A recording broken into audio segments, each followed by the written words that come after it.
wait. Well, that is where we're going to derive our conversation. And of course, we see, reflecting on the FUFA Super 8, it is a precursor to the StarTimes Uganda Premier League season 2024-2025. And of course, it gives a clear picture of how the league will be next season.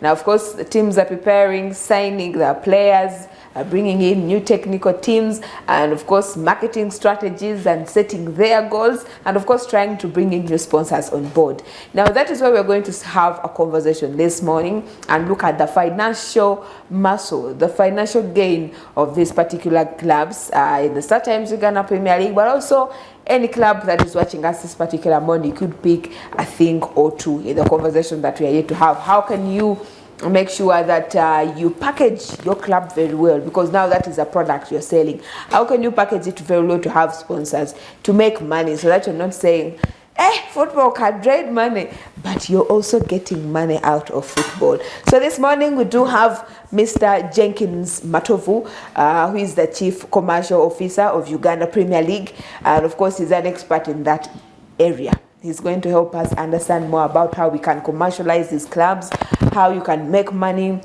how you can package them to get more sponsorships. And of course, you wouldn't struggle when it gets to the transfer market. They take a player because you don't have enough money. No, you have enough money to bargain for that particular player you want to have. Good morning, Mr. Jenkins. Good morning. Welcome to FUFA TV. Thank you, thank you. Thank you for having me here. We're glad to have you. I can't wait to hear more about that commercial aspect. Maybe I could sell myself as well as a product. As a product. In a good way. you could do that as a brand. Yeah. Thank you very much. It's really good for me to be here. Yeah. What we are trying to communicate with stakeholders in the football industry to the season that is coming next is to enhance their brands. Because, you know, we have a lot of people in football as the industry technically, but also the business needs some sort of attention. Yeah. This is why I've come here today, to speak to all people who are in the football industry, from the players, the coaches, the club owners, and all kinds of investors, the fans.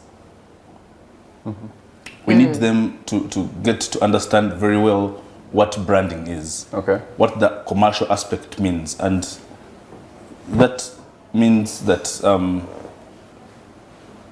what that means is that the commercial aspect implies that whatever you're selling has to be a brand, definitely. When somebody comes on the market, I've heard of the player who scored a very good goal yesterday. Yeah. If somebody is going to come and buy that player, now locally they could buy the player, even on the continent.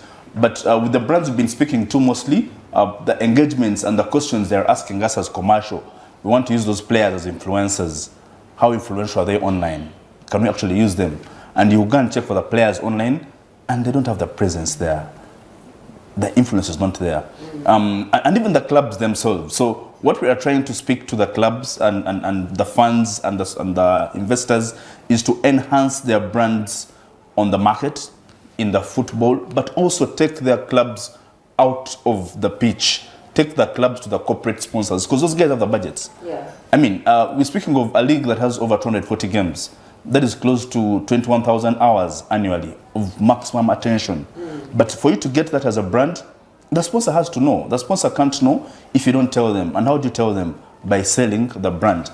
Now, the brand doesn't stop at the club alone. It involves the coach. The coach has to be a brand, a big person. Yeah. So when your coach crosses to another club, we've seen that happen. Very many players cross to a specific team, and the fans follow that person because that person is a big brand. So as clubs are trying to enhance their financial muscle, they need to intentionally grow their brands, and that means starting right from the players.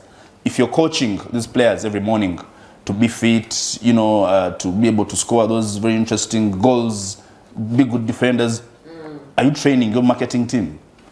Because that implies you're making a very good meal but keeping it in the bedroom. I mean, so that's really what you're trying to communicate here. Okay. And when it comes to branding, players, coaches, the club itself, when you look at the clubs we have currently in the country, in the league, and of course as a whole, how far have they achieved when it comes to branding? Are we there yet? Are we moderate, or we are lacking? Well, I would say without fear of contradiction, we are definitely lacking. Why I'm saying we are lacking, we've had quite a number of engagements with a couple of prospective investors and sponsors who most of them would want to deal with some of these clubs. Okay. But when you mention the club, because these companies have actual marketing teams, some of them are using agencies, which are very specific on numbers.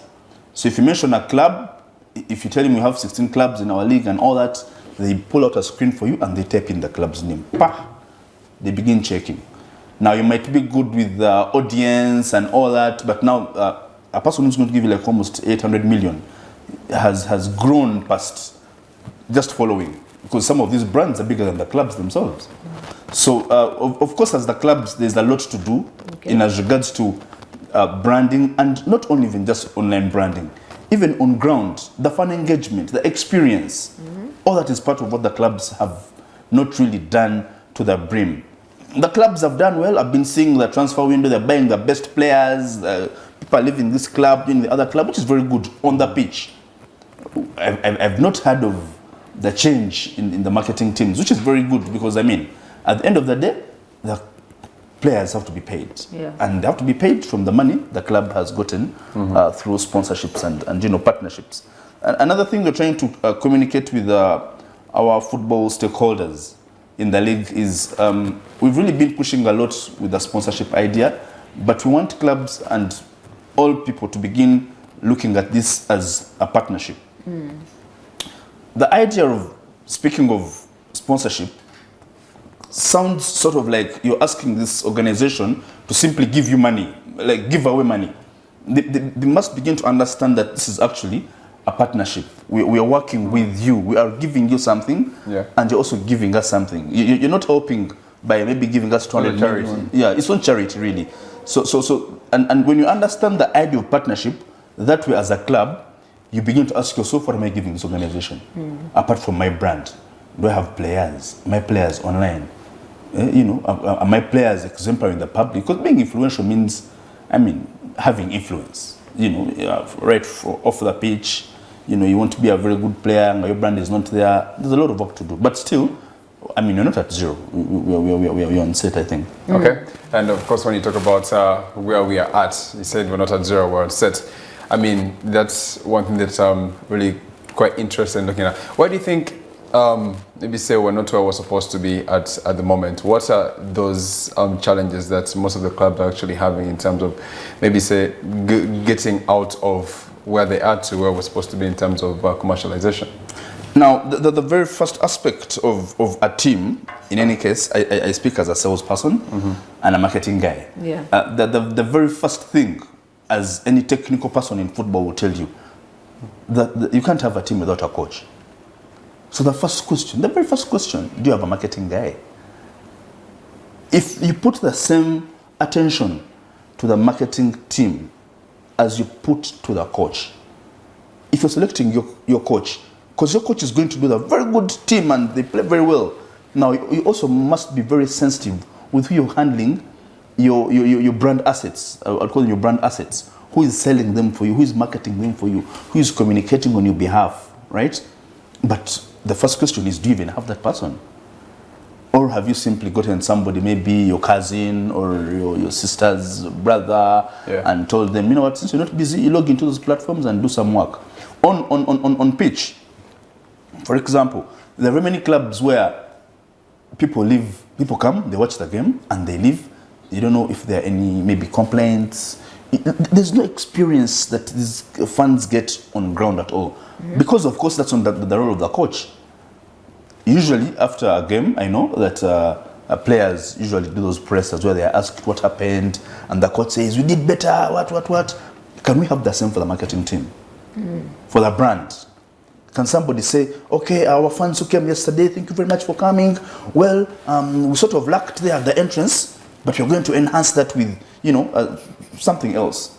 That's the start. The starting bit is starting in any case. There has to be a marketing team, a professional one, to sell to you those products. Because if you get anybody, they will go there to sell.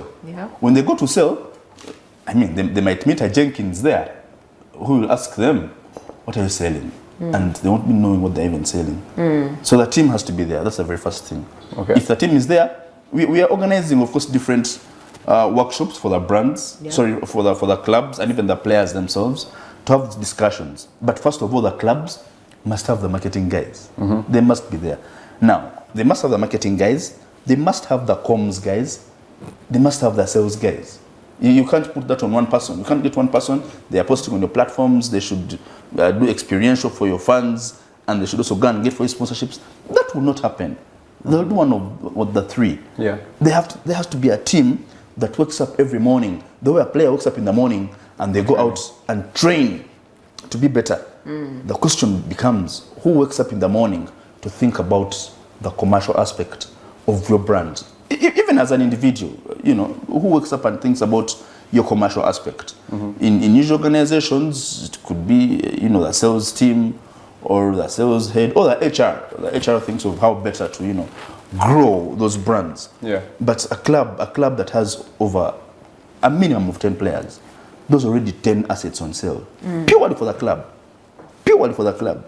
And we've talked to clubs, organizations which can spend over 200 million on just a campaign in 4 months on one player. Now, if you have 10 players, you're getting 2 billion out of just campaigns of influencing. But do you have those brands? You don't have them. Okay. Yeah. All right. So we talk about commercialization in itself. I mean, I don't know if maybe some of the clubs maybe understand what commercialization actually is in terms of the sports or the industry that they are in. I don't know if maybe you can just break down, what that commercialization actually is. Is it just all about branding? Perfect. Now, interesting. What commercialization is in as regards to sport or any business is the best example I can give you is a farmer, right? Commercial, of course, means money. Of course, now in commercial, you have selling. You have to get money. Of course, now as the club, you want money, definitely. But with you wanting money, somebody has to know that you want the money. So the question begins, are you selling or you're not selling? If you go to a shop, you have to know if you're selling or not. Yeah. That's why if you've seen land which has, this plot is not for sale. All this plot is for sale. Now, that's the first thing. Are you selling or not? But secondly, what are you selling? Now, for a club, commercialization is purely making commercial sense of whatever you're doing. On pitch, off pitch, after the match, before the match, all those things. Now, marketing, where I've been putting emphasis on branding is because in as much as we can talk about selling, and the clubs understand selling, have a team, let them prospect well, let them go and shoot, explain, make presentations. If they do all that very well, the brand is not there. They're just wasting time. Because the brand has to make sense to the partner, right? Yeah. They must be having something to sell. That something to sell has to be a brand. And that is how you make commercial. Why I'm putting emphasis on the brand is because if you talk to any, let's say if you talk to a random organization, maybe FUFA Beverages. FUFA Beverages has water and sodas, they want to sell them, and you're coming with maybe some club, you're telling them we have this very good club of ours, we have our funds are very nice, and they'll say, okay, when can we, how do we know? Yeah. How do we know? How many funds do you have? You don't know how many funds you have. Okay, how many female fans do you have? You don't know, right? And you can't be blamed as the owner of the team or as the coach because for you in the technical aspect. Because if you ask the coach how many players he has, who is healthy, who is faster, he knows. Tell you. He knows. Yeah. But now if you ask that same question to your marketing team of how many brand assets do we have, do they know? They don't know. That's why I'm saying the whole idea of commercialization begins from actually having what to sell. You must have what to sell. And what you're selling is actually the brand. And that is evident in all kinds of sports. Yeah.